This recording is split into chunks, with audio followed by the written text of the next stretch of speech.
নমস্কার বন্ধুরা, আজকে তৈরি করব একটা সিম্পল শিম আর আলুর রেসিপি। শিম কিন্তু বাজারে এখন শীতের দিনে ভীষণই ভালো পাওয়া যায়, তাই আজকে শিম আলুর একটা দারুণ রেসিপি করব। শিমের চচ্চড়ি বা শিমের ঝাল তো আমরা খেয়ে থাকি, তাছাড়াও একটু অন্যরকম টেস্টের রান্না খেতে কিন্তু দারুণ লাগে। শিমের এই রেসিপিটা করার জন্য কড়াইতে আমি সর্ষের তেল দিয়ে দিয়েছি। তেলটা ভালো করে গরম হয়ে গেলে প্রথমে শিম আর আলু একসাথে দিয়ে দেবো ভেজে নেওয়ার জন্য।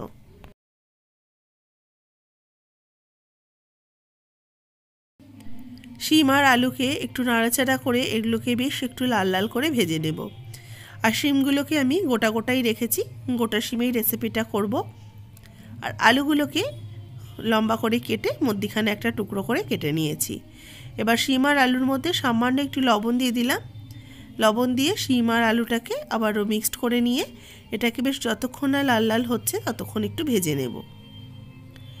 একটু ঢাকা দিয়ে রাখবো, মিনিট 2-3 একটু ঢাকা দিয়ে রেখে দিলাম।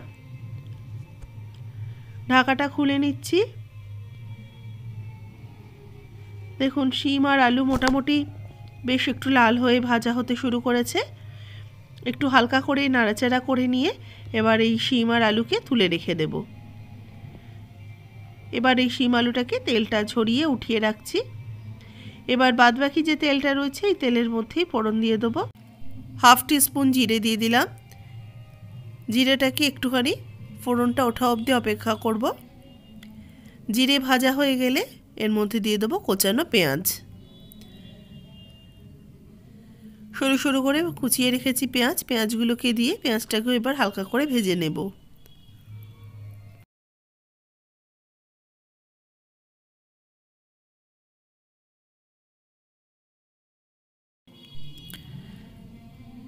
পেঁয়াজটাকে যে খুব লাল করে ভাজতে হবে তা নয়, পেঁয়াজটাকে হালকা করেই ভেজে নিয়েছি। পেঁয়াজ ভাজা হয়ে গেলে এর মধ্যে পরপর কিছু জিনিস দিয়ে দেবো। প্রথম দেব কয়েকটা কাঁচা লঙ্কা, চেরা কাঁচা লঙ্কা দিলাম। এর সাথে দেব প্রায় 2 চামচের মতো নারকেল কোড়ানো। দিচ্ছি 1/2 টিস্পুন দেব আদা বাটা। এবার নারকেল কোড়ানো আর আদা বাটাটাকে পেঁয়াজের সাথে একটু নাড়াচাড়া করে ভাজা ভাজা করে নেব।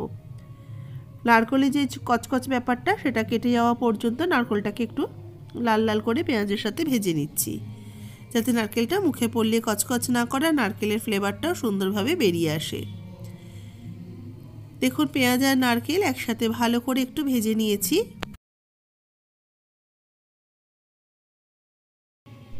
এবার অ্যাড করে দিচ্ছি কোচানো টমেটোটাকে এবার নাড়াচাড়া করে নেব। টমেটোটা সব কিছুর সাথে একটু মিশিয়ে নিয়ে ভাজা ভাজা করে নেওয়ার পর দিয়ে দেবো হলুদ গুঁড়ো 1 টিস্পুন, লঙ্কার গুঁড়ো 1 টিস্পুন, জিরের গুঁড়ো 1/2 টিস্পুন, ধনের গুঁড়ো 1/2 টিস্পুন। এবার সামান্য একটু জল দিয়ে মশলাটাকে কষিয়ে নিচ্ছি। রেগুলার যে মশলাগুলো রান্নায় ব্যবহার করা হয় সেই মশলাগুলো দিয়েই একটু ভালো করে কষিয়ে নিয়েছি। কষিয়ে নেওয়ার পর স্বাদ মতো লবণ দিয়ে দিলাম। শিম আলু ভাজার সময় তো সামান্য একটু লবণ ব্যবহার করেছি। মশলাটা দেখুন বেশ ভালো করে ভাজা হয়ে গেছে, মশলাটা কষানো হয়ে গেছে। এবার এর মধ্যে ভেজে রাখা আলু আর শিম দিয়ে দিলাম। এবার আলু আর শিমগুলো দিয়ে মশলার সাথে ভালো করে বেশ কিছুক্ষণ কষিয়ে নিচ্ছি। ভালো করে কষিয়ে নেওয়ার পর এটাকে একটু ঢাকা দিয়ে রেখে দেবো মিক্সড করে। মিনিট 5 লো আছে এটাকে ঢাকা দিয়ে রেখেছিলাম। ঢাকাটা খুলে নিচ্ছি। দেখুন মশলাটা বেশ মাখো মাখো হয়ে গেছে আর শিম আলুর সাথে মশলাটা গায়ে গায়ে লেগেও গেছে। এবার এর মধ্যে একটু জল দিয়ে দেব। এখানে আমি 1 কাপের মতো এখানে জল অ্যাড করছি। জলটা দিয়ে আলু আর শিমটাকে ভালো করে মিশিয়ে নিচ্ছি। মিশিয়ে নিয়ে এবার এটাকে একটু ফুটতে দেব। এবার এটাকে ঢাকা দিয়ে মিনিট 2-3 মিডিয়াম টু হাই ফ্লেমে ফুটিয়ে নেব। কিছুক্ষণ পর ঢাকাটা খুলে নিয়েছি।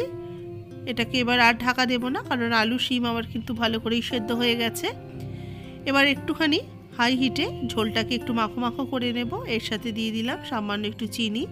চিনির যদি সমস্যা থাকে চিনিটা বাদ দিলেও চলবে।